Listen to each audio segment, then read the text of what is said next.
નમસ્કાર મિત્રો, આજે સીધો ને સટના એપિસોડમાં આપણે તેલ ઉત્પાદક દેશો એ ઉત્પાદન વધારવાના છે અને ભારતને માટે પેટ્રોલ, ડીઝલ અને ગેસ, ઈંધણ ગેસ એ સસ્તો થશે અને ભારતના લોકોને લાભ થશે એવું ગાજર લટકાવવામાં આવી રહ્યું છે.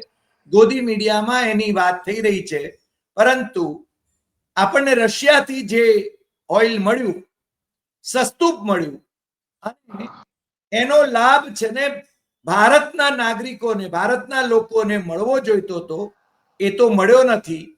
હવે આ ગાજર જે નવું ગાજર જે લટકાવવામાં આવ્યું છે, એ ગાજર કેટલું આપણને છે ને ફળ આપશે, કે આપણે છે ને ગાજરને ખાઈ શકશું કે કેમ, સસ્તું તેલ આપણને મળશે કે કેમ, પેટ્રોલ કે ડીઝલ કે રાંધણ ગેસ માટેનું રાંધણ ગેસ એ સસ્તો પડશે કે કેમ, એના વિશે આપણે આજે ચર્ચા કરવાના છીએ. અને આપણી સાથે વિશ્વ વ્યાપાર ઉદ્યોગના બહુ જ સારા જાણકાર હિમાંશુ ભાયાણી આપણી સાથે જોડાયા છે. હિમાંશુભાઈ, આપનું સીધું ને સટમાં સ્વાગત છે.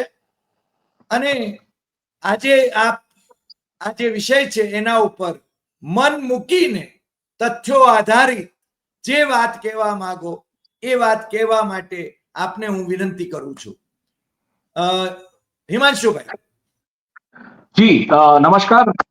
સીધું ને સટના દર્શકોને, આપને, આપની જે ટીમ છે, જે કોઈ આ કાર્યક્રમ જોઈ રહ્યું છે, કે દર્શકોને સૌને, સાહેબ, મુદ્દો બહુ સરસ તમે ઉપાડ્યો છે કે ભાઈ, એક તરફ ડિસ્કાઉન્ટેડ ઓઇલ, બીજી તરફ ઓઇલના ભાવ ઘટેલા હતા, એમાં ડિસ્કાઉન્ટેડ ઓઇલ, અને એનો બેનિફિટ જે સરકારે પાસ કરવો જોઈએ પબ્લિકને, એટલે પ્રેક્ટિકલી સ્પીકિંગ કે જે કમ્પેરિઝન્સ આવે છે કે ડોક્ટર મનમોહનસિંહ જયારે હતા ત્યારે ઓઇલનો ભાવ આ હતો ઇન્ટરનેશનલ માર્કેટમાં, અને એમ કે ભાઈ આટલા ભાવે છતાં એમ કે 55-60 રૂપિયાની આસપાસ આપણને પેટ્રોલ મળી જતું હતું.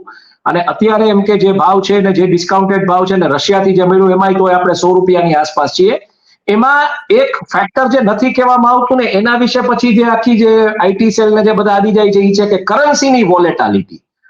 તો કરન્સીની વોલેટાલિટી એગ્રી, એમાં ના નથી. એટલે કરન્સીની વોલેટાલિટીને ધ્યાનમાં લઈને એ આખું હું ચિત્તર આપીશ કે કરન્સીની વોલેટાલિટી કઈ રીતના શું.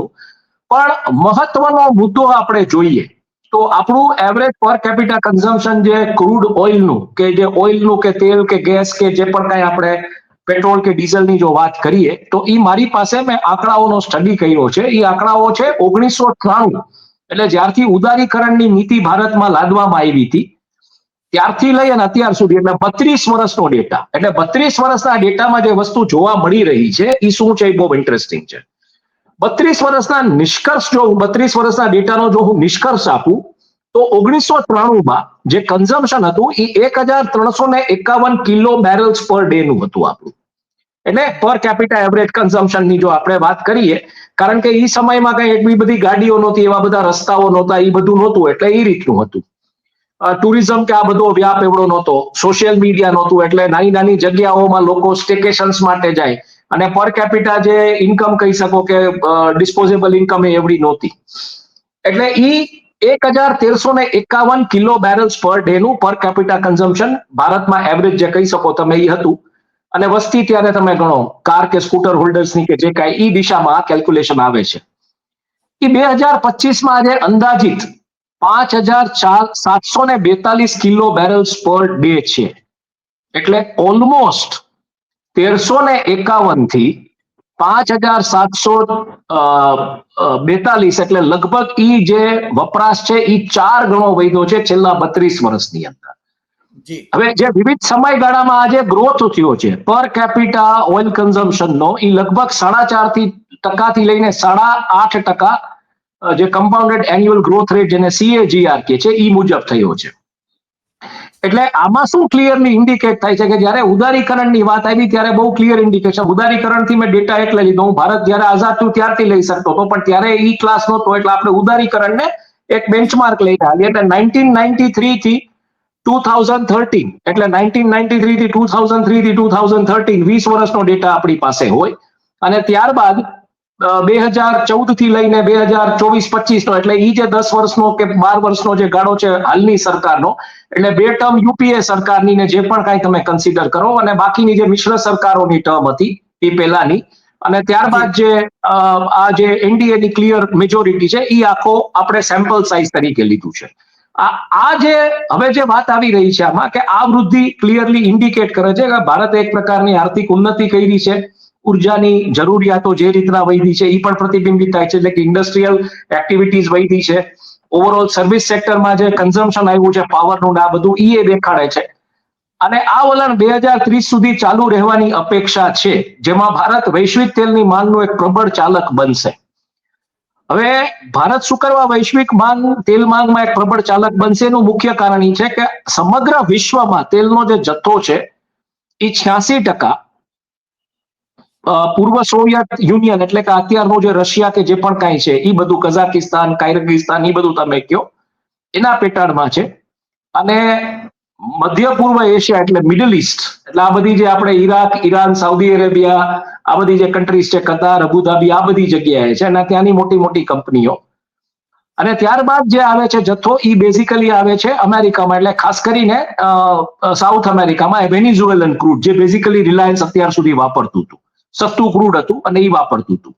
અને ક્રૂડના ભાવ આમ તમે જોવા જાવ તો બેન્ચમાર્ક ભાવ જે કહેવાય ક્રૂડના, એ નાઇમેક્સ એટલે જે ન્યુયોર્ક મર્કન્ટાઇલ એક્સચેન્જ જે છે ત્યાંથી નીકળે છે, એટલે બહુ મોટામાં મોટો બેન્ચમાર્ક પ્રાઇસિંગ જે છે ક્રૂડનો પ્રતિ બેરલ ડોલરમાં જે આવે છે, રૂપિયામાં નહીં. એટલે આપણે જો કહેવામાં આવ્યું હતું ને રૂપી ટ્રેડ, એટલે ઘણા નીકળી પડ્યા હતા કે હવે તો 85 રૂપિયા પ્રતિ બેરલમાં મળશે. 85 રૂપિયા પ્રતિ ડોલર હતો, બેરલ નહોતો. એટલે 85 ગુણ્યા એટલા પછી જે ભાવ હાલતો ઇન્ટરનેશનલ એક્સચેન્જ ઉપર એ રીતે. એટલે ઓઇલનો ભાવ નાઇમેક્સમાં અને ગોલ્ડનો એનો લંડન બુલિયન મર્ચન્ટ એસોસિએશન, એટલે પ્રેશિયસ મેટલ્સના ભાવ ને બેઝ મેટલ્સના ભાવ LBM માંથી આવે એનું બેન્ચમાર્ક છે. અને અહીંયા નાઇમેક્સ આ બધું છે એનો બેન્ચમાર્ક છે.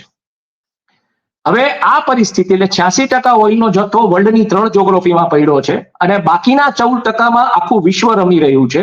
એટલે એમાં જે આપણી જે ડિમાન્ડ, જે રીતના આપણી ડિમાન્ડ વધી છે, જે 4 ગણી થઈ છે, ને એવરેજ જે 4.5 થી 7% આસપાસ, 6.8%, એટલે 4.5 થી 7% લઉં છું, 4.5 થી 7% જે આપણે ગ્રો થયા છીએ, એ ડિમાન્ડ હજુ વધશે આગામી વર્ષોમાં. ને એટલે ભારત એક ઇમ્પોર્ટન્ટ ઓઇલ ઇમ્પોર્ટિંગ ઇકોનોમી રહેશે, કારણ કે ભારત પાસે ઓઇલના પોતાના એવડા મોટા ભંડારો નથી.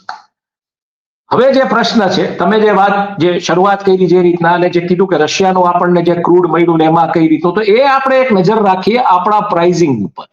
અને આમાં એક દર્શકોના ઓલા માટે જે બે સેમ્પલ સાઇઝનો જે ડેટા લીધો છે એ જસ્ટ એક હું કહી દઉં કે 1993માં 1351 કિલો બેરલ પર ડે ની આપણી રિક્વાયરમેન્ટ હતી, એટલે 1000 બેરલ પ્રતિ દિવસની જે વાત આવતી. અને 2000માં આ રિક્વાયરમેન્ટ છે એ 2147 કિલો બેરલ્સ પ્રતિ દિવસ થઈ હતી. એટલે 1351 માંથી 7 વર્ષની અંદર આ રિક્વાયરમેન્ટ 2147 થઈ હતી. 2010માં આ રિક્વાયરમેન્ટ છે 3337 થઈ હતી. 2015માં 4181 બેરલ પ્રતિ દિવસ થઈ હતી.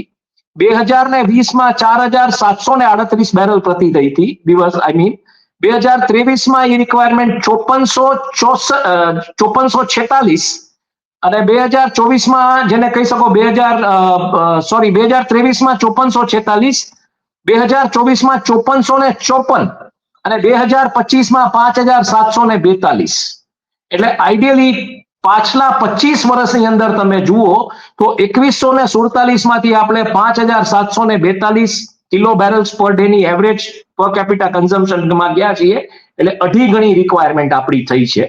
અને આ ગ્રોથ જે રીતે ગ્રો થયો છે 1993 થી 2000, 2000 થી 2010 ને 2010 થી 2015, એટલે જે મિશ્ર સરકારોના ને જે યુપીએના જે સમયગાળો હતો એમાં જે રીતના ગ્રો થયો છે, એના કમ્પેરિઝનમાં આ ગ્રોથ જે છે 2015માં 4181 આંકડા ઉપર નજર નાખવા જેવી છે. 2020માં 4738 અને 2023માં 5446 અને 2024માં 5454 અને 2025માં 5742. એટલે ઈ જે ગ્રોથ જે રીતના ઓલામાં થઈ છે 1000ના સ્પાઇક્સમાં, એ કમ્પેરેટિવલી આમાં થોડી, એટલે આમ જે થઈ અને પછી આમ થઈ છે.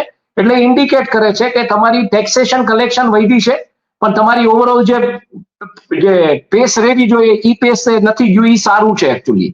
નહીતર હજી વધારે ટેક્સીસ નાખવામાં આવ્યો અથવા વધારે પ્રોબ્લેમ્સ થાત અથવા આપણે વધારે ઇમ્પોર્ટ કરવું પડતું. એટલે ક્યાંક ઈ બ્રેક લાગીને ઈ આમ તમે જોવા જાવ તો ગ્રો થયું છે, પણ એ જે પેસે ગ્રો થવું જોઈએ એટલે પેલા 10 વર્ષની અંદર જે ગ્રો થયું કે 20 વર્ષની અંદર જે ગ્રો થયું એ પાછલા 10 વર્ષની અંદર ઈ લેવલે ગ્રો નથી થયું.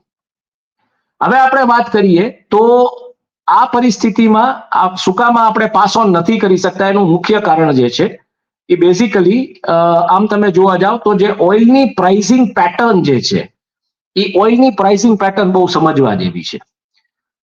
પેટ્રોલ માની લો કે ધારો કે કાચો તેલ જે આઈડિયલી જે આપણા બજેટમાં $65 થી $70 પ્રતિ બેરલનું આપણે એક પ્રાવધાન રાખીએ છીએ, પછી એમાં શું થાય કે પ્રતિ બેરલ જ્યારે $1 વધે એટલે રાષ્ટ્ર માટે 800 કરોડ રૂપિયાનું ભારણ આવે છે નાણાકીય.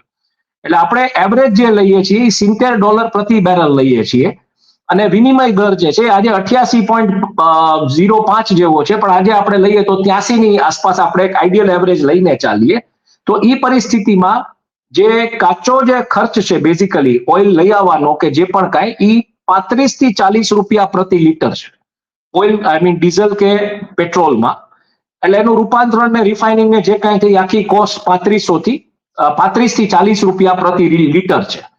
પછી એનું રિફાઇનિંગ ને પરિવહન જે રીતના થાય એટલે ક્રૂડ માની લો કે પાઇપ થી લઈ આવવામાં આવ્યું કોઈ મોટી જગ્યાએથી, શિપ્સમાં આવ્યું, ત્યાંથી પછી પાઇપેથી આવ્યું કોસ્ટથી, સલાયા મથુરા તમને ખબર હોય તો આખી પાઇપલાઇન છે જે ગવર્મેન્ટની કંપની છે BPCL SPCL એની છે. તો એ પરિસ્થિતિમાં રિફાઇનિંગ ને પરિવહનની જે કોસ્ટ છે એ 10 થી 12 રૂપિયા પ્રતિ લીટર થાય છે.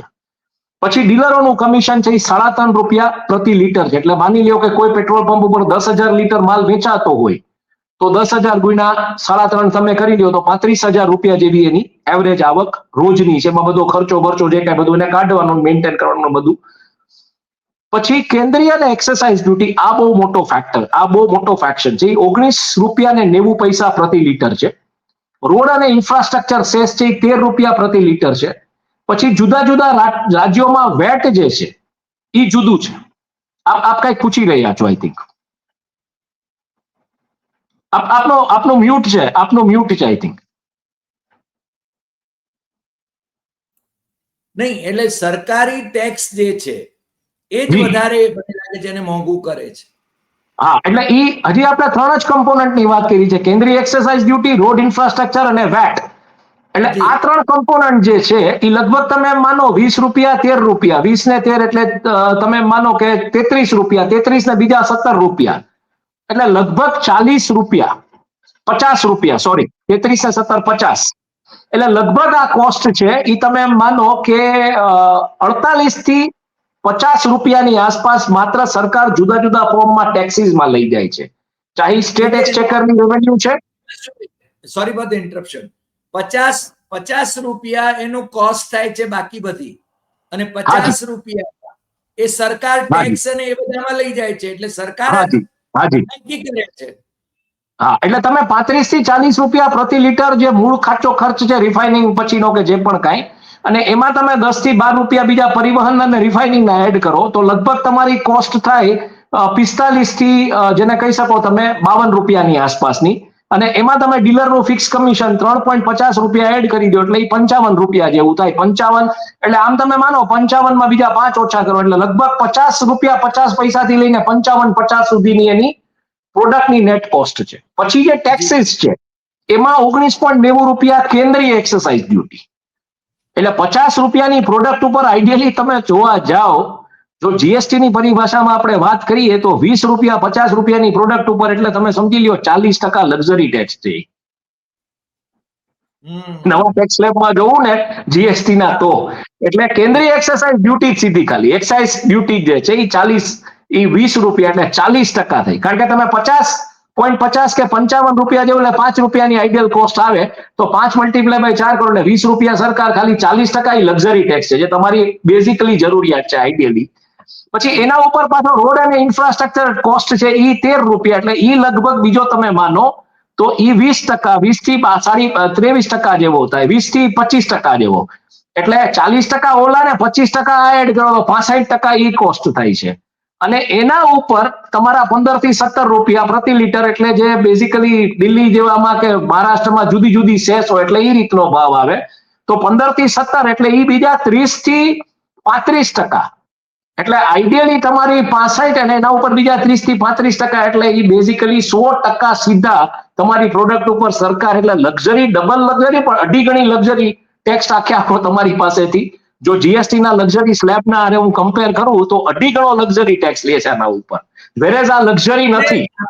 આપણા દર્શકોએ સમજવા જેવી વાત હિમાંશુભાઈએ કરી છે કે સરકાર જ અહીંયા છે ને, મને લાગે છે કે ગ્રાહકોને લપડાક મારી રહી છે. સરકાર જ લૂંટ ચલાવી રહી છે. સરકાર જ લૂંટ ચલાવી રહી છે. અને બીજું, આ એવા તબક્કે થઈ રહ્યું છે કે જ્યારે ડોક્ટર મનમોહનસિંહની સરકાર હતી ત્યારે $142 બેરલનો ભાવ હતો. મને લાગે છે, હું જો ભૂલતો ન હોઉં તો મને કરેક્ટ કરજો. 125 સુધી પહોંચી ગયો હતો. પીકમાં 125 સુધી પહોંચી ગયો હતો. હા, અત્યારે છે ને મને લાગે છે 65 કે એટલો હશે. આજે 66 જેવો ભાવ છે. આજે આ ટેન્શન જે થયા ને વચ્ચે મિડલ ઈસ્ટમાં જે કાંઈ થોડા બહુ કારણે હમણાં છેલ્લે ગયા અઠવાડિયે કારણે 86 પહોંચી ગયો છે. એટલે એ રીતનું છે. પણ મોદીના શાસનમાં 65 સુધી તો ગયો હતો. હા, એટલે કોરોના કાળમાં તો નેગેટિવ હતો. કોરોના કાળમાં તો એક ઘટના એવી બની હતી કે અમેરિકાની કોઈ સ્કૂલે આમાં ટ્રેડ કર્યું હતું ઓઇલમાં કે એમાં, અને પછી ફિઝિકલ ડિલિવરી લેવાનો વખત આવ્યો હતો. અને ત્યારે ઓલા શાહબુદ્દીન રાઠોડમાં જે ઓલું લાભુ મેરાઈનો જે કિસ્સો છે એવું થયું હતું. એ ફિઝિકલ ડિલિવરી લઈને પછી સ્ટોક રાખવા માટે સ્કૂલમાં જગ્યા નહોતી, કારણ કે ઓઇલના પ્રાઇસીસ નેગેટિવમાં વયા ગયા હતા. ઓલાને ફિઝિકલી ડિલિવરી લેવી પડે એમ હતી. એટલે લાભુ મેરાઈ જેવો કિસ્સો થઈ ગયો હતો કે થોડીક એક ઊંચવા માટે જોતું હતું ને દુનિયાભરનું આવી ગયું હતું. એવી પરિસ્થિતિ સ્કૂલના, અને એ કિસ્સો આવ્યો હતો બધે મીડિયામાં. એટલે ત્યારે તો નેગેટિવ ઓઇલ પ્રાઇસીસ જે હતા કોરોના સમયના, એની તો કોઈ વાત જ નથી કરતું. અને નેગેટિવ ઓઇલ પ્રાઇસીસ હતા ત્યારે સરકારે કેમ એ સમયે કોઈ જાતનું કાંઈ ઓલું જેને કહી શકો પ્રાવધાન કે કાંઈ કર્યું નહીં, એ બહુ મોટો પ્રશ્ન છે.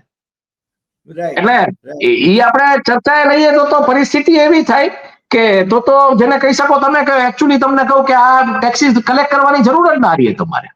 કારણ કે નેગેટિવ પ્રાઇસિંગમાં તમે જો બુક કર્યું હોત તો તમને આજ ઘણું જેને કહી શકો કે તમે આજે બેનિફિટ લઈ શકતા હોત. પણ આજે હું તમને કહું કે ઓઇલનો જસ્ટ ભાવ તમને જોઈ દો અત્યારે હાલમાં લાઈવ શું ચાલી રહ્યો છે. બ્રેન્ટ ક્રૂડ પ્રાઇસ લાઈવ જો હું લઉં અત્યારે લાઈવ ડેટા લઉં તો લગભગ એમ તમે માનો કે 68.10 ની આસપાસ, $66.92 પ્રતિ બેરલ. એટલે 70 આપણે આઈડિયા, આમાં આપણે 70 લીધું છે. એટલે 70 કરતા $4 નીચે છે. $4 નીચે એટલે તમે અત્યારના 88 ના ભાવ પ્રમાણે હાલો, જે 83 નું આપણે અહીંયા લીધું છે તોય $5 વધારે, તોય ડોલરનું તમે આખું બેલેન્સ કરી શકો છો. ડોલરમાં તમારા $4 ઓછા છે અને રૂપિયામાં તમે જાઓ તો 83 લીધું છે, 88 લ્યો તોય આ ભાવ નો આવે $100. એ ભાવ આવીને ઉપર 88 ની આસપાસ, 85-88 ની આસપાસ. પણ એ બેનિફિટ પાસ થતો નથી આપણને. એટલે મુખ્ય કારણ આ બધી ડ્યુટીઝ છે. પછી આપણે જો વાત કરીએ જે મુખ્ય કારણો છે, મુખ્ય કારણોમાં શું શું છે? મુખ્ય કારણોમાં બેઝિકલી જોવા જઈએ તો મુખ્ય કારણો જે આપણને જોવા મળી રહ્યા છે એમાં શું શું છે એકચ્યુઅલી જોવા જઈએ તો, કે એક તો ઇન્ટરનેશનલ જે વાત કરી મેં 86% જથ્થો આખી દુનિયામાં, અને ત્યાંથી આપણે લેવાનો. એટલે એ પરિસ્થિતિમાં આપણે ઓલવેઝ એક ઓઇલ ઇમ્પોર્ટિંગ ઇકોનોમી રહીશું. અને મારે આવી કોઈ વાત કરવી ના જોઈએ અહીંયા, કોઈ પાછલા ઓલાની ચર્ચાઓની, પણ જ્યારે આ સરકાર આવી હતી ને ત્યારે એક મહાશય એક ઈમેલ બધાને ફોરવર્ડ કર્યો હતો. હવે હું નામ નથી લેવા માંગતો કારણ કે આપણે એક એગ્રી થયા છે કે એવા કોઈ નામ કે આપણે નહીં લઈએ. ત્યારે મેં એમને એટલા જ પ્રશ્નો પૂછ્યા હતા અને મેં કીધું હતું કે ઇકોનોમિકલી હું આ સરકાર કાંઈ મેનેજ કરી શકશે એવું એટલે નથી જોતો કે તમે ઓઇલ જે બેઝિક કમોડિટી છે, જે બેઝલાઇન કમોડિટી છે, આ દેશ ચલાવવા માટેની ઉર્જાનો સ્ત્રોત છે, એ તમે ઇમ્પોર્ટ કરો છો. એટલે એ ભારત ઇમ્પોર્ટ કરે છે, આપણે ઇમ્પોર્ટ કરીએ. તમે કરતા આપણે રાખીએ કે આપણે ઇમ્પોર્ટ કરીએ છીએ. બીજું કે ઈ કમોડિટી ઇમ્પોર્ટ કરવા માટે આપણે ચલણ પણ ઇમ્પોર્ટ કરવું પડે છે, કરન્સી પણ ઇમ્પોર્ટ કરવી પડે છે. કારણ કે ઈ કમોડિટી ભારતીય બજારની જેમ કે એમ ટૂંકમાં એને કહી શકાય અહીંની શેર બજારમાં જેમ ટ્રેડ થતી એમ નથી. ઇન્ટરનેશનલ વર્લ્ડ રિઝર્વ કરન્સીથી ટ્રેડ થાય છે. એટલે એના માટે ડોલર ખરીદવા પડે. જે કંપનીઓ ઇમ્પોર્ટ કરે ક્રૂડ, જેમ ભાવનગરવાળા શિપ ઇમ્પોર્ટ કરે શિપનો સ્ક્રેપ, તો એને એ ડોલર્સ ખરીદવા પડે, એટલા રૂપિયા જમા કરવા પડે, એ ડોલરમાં પેમેન્ટ કરવું પડે. એટલે કરન્સી ઇમ્પોર્ટ કરવી પડે તમારે. એટલે જયારે તમે કરન્સી લેવા જાઓ ત્યારે જે ભાવ હોય અને બેંક પોતાની સર્વિસ ફી ને બધું લગાડે એટલે $1.5 થી $2 વધારે લે. 88 નો ભાવ તમને 90 માં પડે એકચ્યુઅલી. અને જયારે તમે તમારામાં જમા થયા ને લેવા જાઓ ત્યારે $2 કાપે, એટલે 88 ની જગ્યાએ તમને $86 આપે. $1.5 થી $2 કાપે. કારણ કે ઇન્ટરનેશનલ માર્કેટમાં બધા એસાઇનમેન્ટ બધું કરું છું એટલે મારા જે પેમેન્ટ આવતા હોય મને ખબર છે કે આવું થાય છે. એટલે આ પરિસ્થિતિમાં તમારે ચલણ પણ ઇમ્પોર્ટ કરવું પડે છે. હવે દેશમાં માની લો કે કોઈ એવા ઉદ્યોગો એકમોએ એવું બધું પ્રોફિટ જનરેટ કર્યો, બીજું ત્રીજું કર્યું, બેંક પાસે એ રૂપિયા છે, બેંક પાસે ફોરેક્સ રિઝર્વ છે, અને બેંકે પોતાનું સોવરિન રેટિંગ એટલે પોતાની જે શાખ છે, નાણાકીય શાખ, એ સાબુત રાખવી છે, તો એ ગોલ્ડ બાય કરે છે. હવે જયારે ગોલ્ડ બાય કરે છે ત્યારે એ કમોડિટી એવી છે કે તમે પ્રોડ્યુસ નથી કરતા, એ તમારે બહારથી ઇમ્પોર્ટ કરવી પડે છે. પાછું ગોલ્ડ ખરીદવા માટે તમારે પાછી કરન્સી ઇમ્પોર્ટ કરવી પડે છે. એટલે આ પરિસ્થિતિ, એટલે મેં પત્રમાં લખીને એમને કીધું હતું ઈમેલના જવાબમાં કે હું અહીંયા જોઈ રહ્યો છું કે ઇકોનોમિકલી આ લોકો કેટલું મેનેજ કરશે, મને ડાઉટ છે. ને હું એઝ આઈ સેડ કે હું ભગવાનને પ્રાર્થના કરતો છું હું સાચો ન પડું, પણ આમાં હું સાચો પડ્યો હતો. અને અત્યારે આપણે જોઈએ છીએ હા, એટલે અત્યારે આપણે જોઈએ છીએ કે ઇકોનોમિકમાં, એટલે સાહેબ મેં પાછલા તમારા ડિબેટમાં આજ વાત કરી હતી કે 70 વર્ષની અંદર આ ઘર ચાલ્યું છે. આ ઘરમાં લોકોને 2 ટાઈમ ખીચડી ખાવાની હતી, ખીચડી ખાધી, જેને કોઈ રાષ્ટ્રીય ખોરાક જાહેર નતો કર્યો પણ ખીચડી ખવાતી હતી. પછી એક વર્ગ એવો આવ્યો કે તમારે તો તમારી કેપેસિટી 5 સ્ટાર હોટલમાં ખાવાની છે. એટલે 5 સ્ટાર હોટલમાં જયારે ખાવાનું કહેતા હતા ત્યારે એ જે 20 કરોડ એના છે એના માટે જ હતું. બાકીના તો 80 કરોડને અનાજ આપવાની વાત હતી મફત, અને બાકીના 80 કરોડની તો થાળીમાંથી ખીચડી લઈ લેવાની વાત હતી. એટલે એ કોઈને સમજાતું નહોતું ત્યારે, અને આ થયું છે અલ્ટિમેટલી. ઇકોનોમિકલી કોઈ પણ એક રાષ્ટ્ર મેનેજ કરવું ને એ બહુ મોટી ચેલેન્જ હોય છે. તમે ચૂંટણીઓ જીતી શકો, જેન કેન પ્રકારે જે પણ કઈ અત્યારે વાતો આવી રહી છે, બીજું ત્રીજું જે પણ કઈ હોય એ જયારે કોર્ટમાં જે પ્રૂવ થશે ત્યારે આપણે જોશું. પણ પોઈન્ટ એ છે, ઇલેક્શન્સ તમે જીતી શકો છો, પણ એક કન્ટ્રીને ઇકોનોમિકલી મેનેજ કરવું, અને ઇકોનોમિકલી મેનેજ કરવું એટલે એની નેશનલ સિક્યોરિટી એમાં હોય છે, એની એનર્જી સિક્યોરિટી એમાં હોય છે, એની વોટર સિક્યોરિટી એમાં હોય છે, એની તમામ પ્રકારની સિક્યોરિટી. હવે તો ડિજિટલ સિક્યોરિટીની વાત કરીએ, કારણ કે digital security is also cost, જે પ્રકારના સાયબર ફ્રોડના ગુનાઓ વધી રહ્યા છે. એટલે એ આખી સોવરેનિટી મેન્ટેન કરવી, એમાં મૂળભૂત રીતે ખિસ્સામાં રૂપિયા જોઈએ. હવે એ ખિસ્સામાં, દેશના ખિસ્સામાં રૂપિયા જોઈએ, નેતાઓના ખિસ્સામાં રૂપિયા ન જોઈએ. એટલે દેશના ખિસ્સામાંથી આજે નેતાઓના ખિસ્સામાં વયા ગયા છે. અને એનું એક વ્યવસ્થિત મોડલ હતું, જે હતું આખું આ ઇલેક્ટોરલ બોન્ડનું ને બધું, એ આપણે ચર્ચાઓ કરી છે. એટલે આમાં મૂળભૂત રીતે ઊંચો કરવેરો જે છે એ જે આપણે ડિસ્કસ કર્યું, 60 થી 65% જે સરકારનું આખું ટેક્સ સ્ટ્રક્ચર છે, એને કારણે ઓઇલના ભાવ નીચે નથી આવતા. ઓઇલ માર્કેટિંગ કંપની છે, ભૂતકાળમાં જે પણ કઈ નુકસાન કર્યું છે, અથવા તો જયારે ઓઇલના ભાવ વધે છે, ને જેમ મેં કીધું કે $1 પ્રતિ બેરલ વધે તો ઈ લગભગ એમ તમે માનો કે 800 કરોડનું જે બોજ આવે છે, ઈ જે વધે ત્યારે ઈ સરપ્લસ કરવા માટે કે ઈ જે બધી સબસિડીઝ કે જે પણ કઈ સરકાર એમાં કરતી હોય તો ઈ બેલેન્સ કરવી પડે છે. અને ઈ નીચા ભાવના તેલમાંથી જે પ્રોફિટ લઈને એમાંથી લોકો બેલેન્સ કરે છે. એટલે સરકાર એના માટે બીજું કોઈ પ્રોવિઝન નથી રાખતી. અને બધા કહે છે ને કે સરકારે ઓઇલ સબસિડીઝ ને આ બધું એમ કે પાછલા દેણા ભર્યા ના અંતે, પણ નીચેના ભાવમાંથી જે પૈસા લઈને ભર્યા ઈ ભર્યા છે. વિનિમય દરની અસરો એટલે બેઝિકલી કરન્સી વોલેટાલિટી, એની ચોક્કસ અસર, કારણ કે આપણે કરન્સી ઇમ્પોર્ટ કરવી પડે છે, જે રીતના મેં વાત કરી એમાં. બીજું છે કે રિફાઇનરી અને પરિચલનનો જે ખર્ચ છે, એ જેમ તમારી ઓઇલની કોસ્ટ અપ જાય, ઓબ્વિયસલી ઈ કોસ્ટ અપ જવાની છે, કારણ કે તમારું શિપિંગ ફ્રેટ વધે, પ્લસ તમારું જે રોડનું ફ્રેટ છે ત્યાં પહોંચાડવાનું ડિસ્ટ્રીબ્યુશન, આ કોસ્ટ વધવાની છે. અને છેલ્લે જે પરિસ્થિતિઓ સર્જાણી રેડ સીમાં ને બધે હોથીઓ જે રીતના હુમલા કરતા, એમાં આખા શિપિંગ રૂટ ચેન્જ થયા. એટલે ઈ કોસ્ટ શિપિંગ રૂટની તો મોટી થઈ છે, સાથે સાથે ઇન્સ્યોરન્સ અને ફ્રેટ કોસ્ટ બે તમને મારે છે. એટલે તમારી ઓવરઓલ કોસ્ટ પ્રોડક્ટની વધી જાય છે. અને એના ઉપરાંત જે આખો જે સરકારની આવકની જે જરૂરિયાત કે જે પણ કાંઈ છે, અને આ બધી પરિસ્થિતિને કારણે ક્યાંક ભાવ વધતા નથી. હવે સમજવા જેવો મુદ્દો, તમે જેનાથી શરૂઆત કરી કે રશિયાથી તમે ક્રૂડ ઇમ્પોર્ટ કર્યું, ડિસ્કાઉન્ટેડ પ્રાઇસમાં કર્યું, એ ભાવ તમે એનો બેનિફિટ તમે આપી નથી શક્યા. તમે પીકમાં કોવિડ વખતે તમારે જે જીએસટી ના સ્લેબમાં ફેરફાર કરવાની જરૂર હતી, કારણ કે ત્યારે નોકરીઓ નહોતી માણસો પાસે, ત્યારે તમે ઉછેડીને પૈસા લીધા. અને તમે એવું એમ કે ભાઈ ગર્વથી કહેતા હતા કે 22-24 લાખ કરોડની વાર્ષિક આવક. એટલે સરકાર નહોતી કહેતી, પણ હું કહું છું કે રિલાયન્સનું એન્યુઅલ ટર્નઓવર 11 લાખ કરોડનું, ગયા વર્ષનું તમે ફાઇનાન્શિયલ એની બેલેન્સ શીટ કાઢી લો, ફિસ્કલ યર 24-25 ની 11 લાખ કરોડનું ટર્નઓવર અને 69,000 કરોડનો પ્રોફિટ, 6.9% નફો. જ્યારે અહીંયા સરકારનું જીએસટી નું જ કલેક્શન તમે જોવા જાવ તો 22 થી 24 લાખ કરોડનું ગયા વર્ષ, બરોબર, કે આ વર્ષનું જે પેક્ડ છે, બરોબર છે. તો ઓલમોસ્ટ રિલાયન્સ નું એટ પાર થયું, કારણ કે તમે એમ ગણો કે 50% બીજા તમારે સ્ટેટ્સને પાછા આપી દેવાના છે. તો એ કેન્દ્ર સરકારનું ખાલી જીએસટી નું કલેક્શન, કોઈ પણ પ્રકારનો રિફાઇનરીનો પ્લાન્ટ કે કોઈ પણ પ્રકારનું રોકાણ કર્યા વગર, એક ખાલી સહી કરીને કાગળિયો વહેતો કરી દેવાનો કે ભાઈ આટલા ટકા છે આજથી. એટલે જે રાહુલ ગાંધી જેને ગબ્બરસિંહ ટેક્સ કહે છે જીએસટી, આ ઈ માયલું અને એમાં સરકારને 11 લાખ કરોડ, કેન્દ્ર સરકારને સીધા બાકીના 11 લાખ કરોડ એમ માનું કે સ્ટેટ્સને આપવાના છે, જે અપાણા નથી. જેના હપ્તાઓ માટે મમતા બેનર્જીએ લડાઈ કરી હતી, સ્ટાલિને ફિસ્કલ પ્રુડન્સ ઉપર વાત કરેલી હતી, આ બધા એટલે ઈ હપ્તા આપવામાં લેટ થાય છે ને બધું થાય છે, ઈ એટલું બેલેન્સ નથી. તો આ પરિસ્થિતિમાં તમે વિચારો કે બધી જગ્યાએથી તમે ભેગું કર્યું ને હવે તમે વાત કરો છો કે જીએસટી માં ઘટાડો કર્યો, ઓઇલના ભાવને કારણે મોદી મીડિયા એમ કે છે આ બધું થશે. ઓઇલના ભાવમાં કદાચ ઘટાડો થાય તો પણ જે એઝ આઈ સેડ કે જે પ્રકારની ટેન્શનની પરિસ્થિતિઓ છે, જે પ્રકારે શિપિંગના રૂટ્સ ચેન્જ થયા છે, જે પ્રકારે તમે એક ઇમ્પોર્ટ આપણે એક ઇમ્પોર્ટ ઇકોનોમી છીએ Bharat as a oil importing economy, એ બધી કોસ્ટ બેર કરવાની આવે છે. અને આ સરકારે બહુ ક્લિયર રાખ્યું છે, આ સરકારને છે ને જવાબદારીઓ અને એક્સપેન્સીસ નથી જોતા, અને માત્ર સત્તામાં બેસવું છે અને 10-12 કરોડ રૂપિયા 12 કલાકની હોટલના બિલમાં ખર્ચી નાખવા છે. એટલે આમાં તમે એક વસ્તુ સમજી લેજો કે એમાં ફિસ્કલ મેનેજમેન્ટ નો હોય. બાકી પાછલા નેતાઓ હતા, એમને કામ હોય તો પ્લેનમાં ને પ્લેનમાં કામ પતાવી લેતા ને બધું. પાછું છેલ્લે વચ્ચે કંઈક વાયરલ થતા વિઝ્યુઅલ કે ઓલી ફાઇલો લઈને પ્લેનમાં બેઠા હોય, તો હવે ડિજિટલ ઇન્ડિયામાં ક્યાં ફાઇલોની જરૂરત છે? ડિજિટલ ઇન્ડિયા તમે કર્યાની વાત, એમાં ફાઇલો નો, એમાં એક આઈપેડ લઈને બેસવાનું બધું એમાં જોઈ લેવાનું, એમાં કઈ તમારે એ બધું એટલે બધા ઓપ્ટિક્સ બિલ્ડ કરવાની બધી જે કહી શકો બધું થતું હોય છે. પણ આ પરિસ્થિતિમાં જીએસટીમાં અત્યારે એવી વાતો આવી રહી છે કે બહુ મોટો ફાયદો થશે, પણ તમારી બેઝ કોસ્ટ છે. તમે આજે કોર્પોરેટ્સને કે મેન્યુફેક્ચરિંગ સેક્ટરના લોકોને એવી આદત પાડી દીધી કે કાંઈ વાંધો નહીં, તમારે લેવો એ ભાવ લ્યો.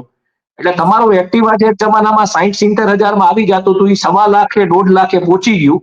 એમાં પાછું ડિમાન્ડ નહોતી એટલે મેન્યુફેક્ચરિંગ નો થતું.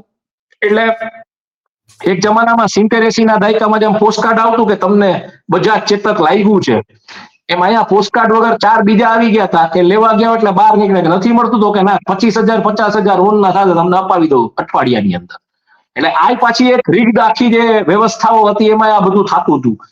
એટલે ઈ કોર્પોરેટ્સ ભાવ ઓછો કરશે પોતાની પ્રોડક્ટનો. તમે ચાલો ટેક્સનો સ્લેબ તો હટાવી દીધો, 28 માંથી 18 માં લઈ ગયા, પણ શું 2 લાખનું આજે રોયલ એનફિલ્ડ જેના ઉપર 2.5 લાખનું બેઝ મોડલ કોસ્ટ જે તમને રસ્તા ઉપર પડે, જેમાં 25,000 ટેક્સના ઓછા થયા, 2 લાખ રૂપિયાની બેઝ કોસ્ટ મોડલ, એનો ભાવ ઓછો થશે?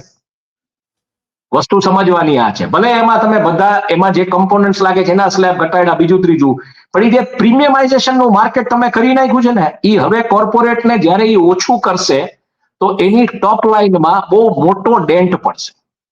એની ટોપ લાઇન રેવન્યુ, એટલે માની લો કે 25% એમાં ડેન્ટ પડ્યો, સપોઝિંગ 2.5 લાખનું જે કોસ્ટનું મોડલ છે એ તમે અત્યારે લઈ ગયા અને તમે એ 1.5 લાખનું કર્યું, એટલે 25% ડેન્ટ આવ્યો સીધો એનો સેલિંગ પ્રાઇસમાં. તો એ 25% ડેન્ટ એટલે ત્રિમાસિક પરિણામ તમે લ્યો કે એ કંપની માની લો 1000 કરોડનો ધંધો કરે એટલે 750 કરોડનો ધંધો થાય. 750 કરોડનો ધંધો થાય એટલે ટેક્સમાં અસર આવે, એના પ્રોફિટમાં અસર આવે, એના પ્રોફિટમાં અસર આવે એટલે એનો શેરનો ભાવ તૂટવાનો છે. એટલે આ આખું એક વિશિયસ સર્કલની અંદર આ સરકાર ઘૂસી ગઈ છે, જેને બેઝિકલી આ શું કરે છે, હું ઘણી વખત કહું છું કે સત્તામાં બેઠેલા લોકો આ આખા કન્ટ્રીને એક લેબોરેટરી બનાવી દીધું છે, અને લાઈવ હ્યુમન બીંગ સાથે આ પ્રકારની ઇકોનોમિક, પોલિટિકલ, સોશિયલ બધી પ્રકારની એક્સપેરિમેન્ટ કરે છે, જે ન કરવી જોઈએ. કારણ કે 70 વર્ષની આ દેશ એક પ્રગતિના ઓલા ઉપર હતો, અને બેઝિકલી એક જે ઇન્ડિયા સ્ટોરી ડેવલપ થઈ રહી હતી, હવે એની સામે તમે ચાઇના આવી ગયું, ચાઇનાની ઈ કોમર્સ કંપનીઝ ઇન્ડિયામાં આવશે, તમે ડેટાનું કોઈ ડિજિટાઇઝેશનની કોઈ પ્રાયોરિટીઝ નથી તમારી. એટલે આઈ થિંક ભગવાન જ આપણો માલિક, બીજું તો આમાં કંઈક થઈ શકે એવું મને લાગતું નથી. અને આવા કોઈ બેનિફિટ પાસ થશે ભવિષ્યમાં એવું કોઈ અર્થશાસ્ત્રી કે એવા કોઈ મીડિયાના એક્સપર્ટ્સ કે એવા કોઈ ગોદી મીડિયા વાળા કહેતા હોય તો માફ કરજો, હું ખોટો પડું એવું ઈચ્છું છું, પણ મને ખાતરી છે કે હું ખોટો નહીં પડું. કારણ કે મેં તમને જે ગણિત સમજાવી આ છે કે જો બેઝ મોડલનું પ્રાઇસ 1.5 લાખ રૂપિયા કરો ને 1000 કરોડની ટોપ લાઈન થતી હતી, 750 કરોડની આવીને ઉભી રહે ને એ કોઈ કંપનીને પરવડે નહીં. એટલે ઈ ડિમાન્ડ પાછી પિકઅપ કરાવડાવી એ એટલું સહેલું નથી, કારણ કે તમે ડિમાન્ડને ઓલરેડી પ્રીમિયમાઇઝેશનમાં લઈ ગયા છો. નહીં હિમાંશુભાઈ, આજે જે તમે વાત કરી મને લાગે છે લોકોની આંખો ઉઘડવી જોઈએ. અને બીજું, વિપક્ષમાં રહીને સરકારને જ્યારે ભાંડતા હતા આ લોકો જે અત્યારે સત્તામાં બેઠા છે એ લોકોને એ ખ્યાલ નહોતો. તમે બહુ સરસ વાત કરી કે એ જ્યારે આખો દેશ ચલાવવાનો હોય દેશની ઇકોનોમીની વાત કરવાની હોય, સોશિયલ આખી વાત કરવાની હોય, બીજી વાત કરવાની હોય, એ બધું સંચાલન જે રીતે કરવાનું છે એ ભાંડવો એક વાત છે અને દેશ ચલાવવો સારી રીતે એ બીજી વાત છે. જો વિકાસ અને વિકસિત ભારતના સ્વપ્નો બતાવવા 2047ના એ આખી એક જુદી વાત છે. મને લાગે છે કે હવે એક્સપોઝ થઈ રહી છે આ સરકાર, અને તમે જેમ કહ્યું એમ કે જોખમી લેવલ ઉપર આપણે પહોંચી રહ્યા છીએ. કોર્પોરેટ એ હવે ભાવ ઘટાડશે કે એ મોટો પ્રશ્ન તો આપણી સામે છે જ. અને ભલે ગોદી મીડિયા પાસે ગમે તે કેવડાવે, પણ હકીકત તમે જે બયાન કર્યું છે એ મને લાગે છે લોકોએ સમજવાની જરૂર છે. લોકો જેટલા જલ્દી સમજે એટલું સારું. એટલે એક લાઈનમાં જો મારે સમઅપ કરવું હોય તો હું એટલું કહીશ કે દેણું વધી ગયું છે, નોકરીઓ છે નહીં, ડિસ્પોઝેબલ હાથમાં ઇન્કમ નથી, અને સરકાર અત્યારે આ જીએસટી થકી એવું ઈચ્છે છે કે ભાઈ લોકોના હાથમાં કંઈક ડિસ્પોઝેબલ ઇન્કમ આવે ને એ કંઈક કરે. પણ આ જે એક્સપેરિમેન્ટ જે થઈ છે ને એ અઘરી છે. તમે સાહેબ દેણું ત્યારે કરો જ્યારે તમારામાં દેણું ભરપાઈ કરવાની તાકાત હોય. એટલે માની લો કે તમે આજે કોઈ ગાડી લ્યો છો, એક બહુ સીધું સિમ્પલ પ્રિન્સિપલ છે કે કોઈ માણસ 20 લાખની ગાડી લે છો તો એની પાસે બેર મિનિમમ 1 કરોડ રૂપિયો સ્પેર પડ્યો છે ને કોઈ 20 લાખની ગાડી લેશે. પણ અત્યારે તમે એવું કરી નાખ્યું છે કે ક્રેડિટ કાર્ડ ઉપર ગાડી લ્યો, હપ્તા ના થાય, બીજું ત્રીજું જે પણ કાંઈ. એટલે તમે જેવું હતું ને કે લોકસભાના ફ્લોર ઉપરથી તમે કીધું કે દેણું કરીને ઘી પીવો, શાસ્ત્રોમાં લખ્યું છે. શાસ્ત્રોમાં દેણું કરીને ઘી પીવા માટે એટલે લખ્યું હતું કે ત્યારે એવી વાત હતી કે તમારે સર્વાઈવ થવાનું છે. આજે તમારો સમય ખરાબ છે, ત્યારે આખી જે પરિસ્થિતિ, સામાજિક પરિસ્થિતિઓ જુદી હતી. યુદ્ધના મેદાનોમાં તમારે યુદ્ધ કૌશલ દેખાડવા પડતા. એટલે દેણું કરીને ઘી પીવો, તમારી જાતને સ્વસ્થ રાખો. કાલ સવારે તમારે કોઈ એવા લડાઈના ક્ષેત્રમાં કે ક્યાંય ઉતરવું પડ્યું, કાંઈ પડ્યું, તમારું બોડી સક્ષમ હોવું જોઈએ. અત્યારે કઈ લડાઈઓ નથી કરવા જવાની. એટલે અત્યારની પરિસ્થિતિમાં ડેટ કરી અને જીવવું, ડેટ કરીને જીવવું. અને એનો સામે ડોક્ટર મનમોહનસિંહે બહુ સરસ જવાબ આપ્યો કે long term we all are dead. આ વાસ્તવિકતા છે. એટલે ચાદર પ્રમાણેના પગ પોળા કરવા, સોળ પ્રમાણેના પગ પોળા કરવા એ આપણા દરેકના મા બાપે આપણને શીખવાડ્યું છે. પણ આમાં શું, ઘરમાં રહેવું પડે, મા બાપ કે પ્રમાણે કરવું પડે. અને એક બાજુ તમે એમ કહો, એટલે હું તમને બહુ બેઝિક પ્રશ્ન પૂછું સાહેબ કે તમારી જિંદગીના કેટલા એવા દિવસો હશે નાનપણથી લઈને અત્યાર સુધીમાં કે તમે 1 રૂપિયા વગર, નાનપણ વસ્તુ જુદી છે, તમારા માતા પિતા સાથે રહેતા હો, તમારું એક ભરણ પોષણ થતું એ વસ્તુ જુદી છે, પણ ત્યારથી તમને જવાબદારીનું ભાન થયું ત્યારથી તમે કેટલા દિવસો તમારી જિંદગીમાં એવા કાઢ્યા છે કે મારા ખિસ્સામાં 1 રૂપિયો નહોતો. આવું બેજવાબદાર સ્ટેટમેન્ટ તમે એક નેશનલ ટેલિવિઝન ચેનલ ઉપર આપો છો કે મેં 30 વર્ષ મારા જિંદગીમાં મારા ખિસ્સામાં તમે જીવી કેમ શકો? નહીં, અને વિશ્વનો તમે પ્રવાસ જીવી કેમ શકો? એટલે તમે જ્યારે આ સ્ટેટમેન્ટ આપો છો ત્યારે તમે દેશને મેસેજ આપવા માંગો છો કે હું 30 વર્ષ પૈસા વગર જીવું, તમારે જીવવું પડે તો જીવજો. એ બહુ ખોટું સ્ટેટમેન્ટ છે સાહેબ. એનું ઇન્ટરપ્રિટેશન હું એવી રીતના જોઉં કે જે નથી કહેવામાં આવ્યું એ સમજવાનો પ્રયત્ન કરો. જ્યારે આ લોકો એમ કે ને કે રેલવે સ્ટેશન એરપોર્ટ જેવા બનાવવા છે, ત્યારે એક વસ્તુ યાદ રાખજો, એનો અર્થ એ છે કે એરપોર્ટ રેલવે સ્ટેશન જેવા બનાવી દેવાના છે. અને આપણે એરપોર્ટમાં આવા બધા દ્રશ્યો જોયા રેલવે સ્ટેશન જેવા, તરમાક ઉપર લોકો બેગ લઈને સૂતા હોય એવા દ્રશ્યો આપણે જોયા છે. એટલે આ જે નથી કહેતા ને એ સમજવાનો પ્રયત્ન કરો. જે કહે છે એ ના જોવો, પણ જે નથી કહેતા એ જોવો. એટલે જયારે કહે છે કે 30 વર્ષ અને ઓલી ટેલિવિઝનની એન્કર ચેનલો 1.5 કરોડના પગાર વાળી વર્ષે, એ પાછી હસીને કે તમે બહુ ભોળા માણસ છો. એટલે ભાઈ કેવી રીતના કોઈ માણસ 30 વગર પૈસે જીવી શકે? True, true. એટલું એવડા તમારા ક્યાં સંબંધો કે તમને 30 વર્ષ સુધી ગામ બધું મફત ખવડાવે, પીવડાવે, ફેરવે? એ કેવી રીતના પોસિબલ બને? અને માણસ પોતે જયારે પોતાના ખિસ્સામાં 5 પૈસા ન હોય, સ્વમાની માણસ કોઈ પણ, ઇવન ભિખારી છે ને સાહેબ, સાંજ પડ્યા હાથ લાંબો કરીને 5 પૈસા પોતાના પેદા કરી લે પોતાના પેટ માટે, જો કામ નથી કરી શકતો તો તમે એમ કહો છો કે હું 30 વર્ષ પૈસા વગર જીવવા, આ માનવું કેવી રીતના? ને જો એ તમે કર્યું છે તો આઈ થિંક તમારી પાસે ઇકોનોમી મેનેજ કરવાની, તમારી ખુદની ઇકોનોમી તમે મેનેજ નથી કરી શક્યા. દેશની ઇકોનોમી ભગવાન જ એનો માલિક, ભગવાન ભલું કરે. અને એટલા ભગવાન જ એનો માલિક. માટે બસ 55 લાખ કરોડનું દેવું એ આવ્યા ત્યારે હતું દેશનું. આજે છે ને 205 કરોડ, 2.25 લાખ કરોડની આસપાસ થઈ ગયું છે. 2.25 લાખ કરોડનું દેવું થઈ ગયું છે. અને છતાં આપણા અંધભક્તો એ છે ને એમની આંખે પાટા બાંધીને જય શ્રી રામ કરે છે. આપણે જય શ્રી રામ કરીએ છીએ, આપણે હિન્દુ છીએ, આપણે આસ્થા ધરાવીએ છીએ, પરંતુ આંખો બંધ નથી રાખતા. આજે આટલી વાત એટલે બહુ સ્પષ્ટ વાત છે કે અત્યારે એક વસ્તુ ટ્રેન્ડ થઈ રહી છે બધી જગ્યાએ, ઇવન મીડિયામાં ને બધે, ભલે ગોદી મીડિયાના વિશે વાત નથી, પણ સ્ટાલિન છે, સ્ટાલિન ત્યાં યુએસએ માં ચીપ ડિઝાઇનના કારખાના લઈ આવે છે સાઉથ ઇન્ડિયામાં, અને બીજી બાજુ ઉત્તર પ્રદેશમાં યોગી છે એ મોટી ગૌશાળા બાંધવા જઈ રહ્યા છે. એટલે આ જ ઇન્ડિકેટ કરે છે કે તમે કેટલા સિરિયસ છો તમારી ઇકોનોમી પ્રત્યે ને શું તમે કરવા માંગો છો તમારી ઇકોનોમી સાથે. તમારી વિચારધારા હોઈ શકે, હું તમારી વિચારધારાને અસહમત, જો આપણે પત્રકારો છે, આપણી કોઈ વિચારધારા ન હોય, આપણે જે છે એ વાત કરવાની, વિચારધારા કોઈની પણ હોઈ શકે, પણ અલ્ટિમેટલી વિચારધારા છે.